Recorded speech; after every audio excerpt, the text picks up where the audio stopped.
السيد الفاضل مدير المدرسه احمد موسى. ونشكر فريق الاذاعه، ونشكر طه صبري ومريم عبد الجليل، نشكر الاستاذه نسرين على المجهود وعلى المحاوله. ان شاء الله نبقى دايما من كويس لاحسن ان شاء الله يعني. طبعا الموهبه تعني الالتزام، الموهبه تعني الصدق، الموهبه تعني حاجات كتير. يعني اللي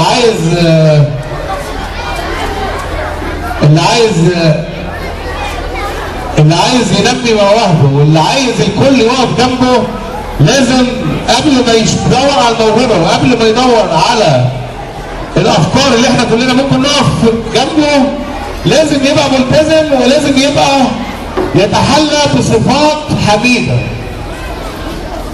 انما ان واحد يقول انا عندي موهبه ويتكبر او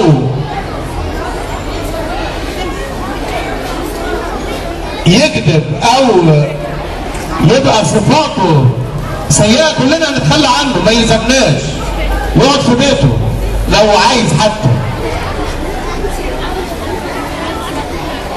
المسابقات اللي احنا بنعملها بره، اي طالب احنا ده تكريم مننا ان احنا نخليه يشترك في مسابقه بره، مش بيمن علينا بيها.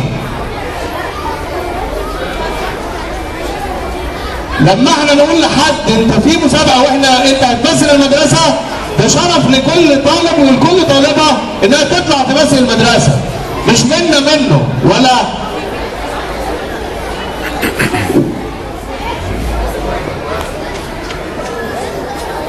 فطبعا كل اللي بيمثلوا المدرسه بنحييهم وبنشرف بيهم وبيشرفوا بانهم بيمثلوا المدرسه، وبانتظار انهم يحققوا بطولات ان شاء الله تحت رعايتنا وتحت رعايه التربيه والتعليم كلها يعني.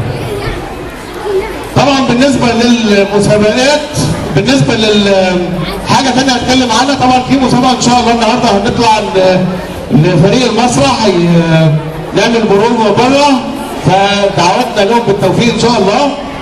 وان شاء الله هنمثل المدرسه في احتفاليه وفي مسابقه محليه ان شاء الله. يعني في حفله تم اختيارنا فيها، وفي مسابقه ان شاء الله احنا داخلين فيها، فدعوتنا لهم بالتوفيق ان شاء الله. بالنسبه لحاجه ثانيه، الموبايلات اللي مع الطلبه ممنوع منعا باتا اي موبايلات. انا لما ببص على فكره انا يعني كل واحد انا بتكلم، كل واحد عارف انا يعني كل واحد عارف انا بتكلم بقصد مين، مش شرط ان انا ابص له، بس كل واحد عارف انا بعد مين. بالنسبه للموبايلات ممنوع منعا باتا اي موبايلات الا بطلب رسمي من ولي الامر ويسلمه الاداره عشان ظروف مرضيه.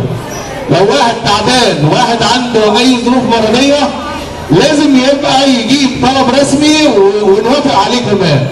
غير كده لو لقينا اي موبايل هيتصادر وهيتفصل صاحبه. يعني لو اكتشفنا اي ماليش دعوه بقى، اصل انا مش اي ظروف غير مسموح بالموبايلات مهما كانت الاسباب. اي حد عنده موبايل لازم يجيب ورقه مش يجيب ورقه كمان، ولي الامر يجي بنفسه يجيب ورقه ويتوافق عليه ويقول الاسباب اللي بيخلي ابنه محتاج لموبايل معاه لو في ظروف مرضيه بتستدعي ذلك. انما اي حد هنلاقي موبايل معاه او حتى لو ما طلعوش واحنا فتشنا بالصدفه ولقيناه وهنعمل تفتيش، اللي عايز يسلم موبايله دلوقتي وياخده اخر اليوم ممكن يجي يسلمه لمستر شريف او ليا او للاخصائيين الاجتماعيين وياخده اخر اليوم النهارده. انما لو فتشنا ولقينا حد معاه موبايل وما هيتصادر وهيتستدعى ولي امره ويتعمل له فاصل عشان نبقى عارفين.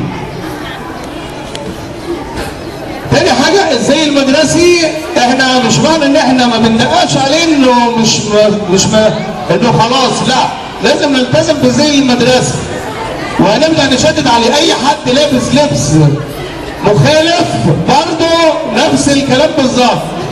لو ولي الامر يقول لنا الاسباب، او لو في ظروف معينه، في مقاسات خاصه، في حاجه معينه بتخليه ما بيلتزمش بالزي المدرسي، او هيتم برضه فصله في حاله مخالفته.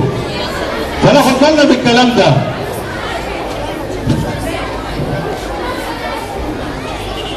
طبعا الاساتذه الافاضل دول اباء ليكم، يعني يلزم احترامهم ويلزم تقديرهم، واي تطاول على اي مدرس او مدرسه برضه يا انا مش معنى ان احنا مدين لكم فرص وحريات، الحريه دي لازم تفهموا معناها. المدرس ده اب ليكم واخ كبير ليكم. اي تطاول على اي مدرس او مدرسه برضه هيتم استدعاء ولي امره ويتم فصله. لازم تبقى العلاقه علاقه اخويه، علاقه ابويه. المدرسين دول اباء ليكم واخوات كبار ليكم، فيلزم احترامهم وتقديرهم. شكرا يا جماعه، والان الى تحيه العمل.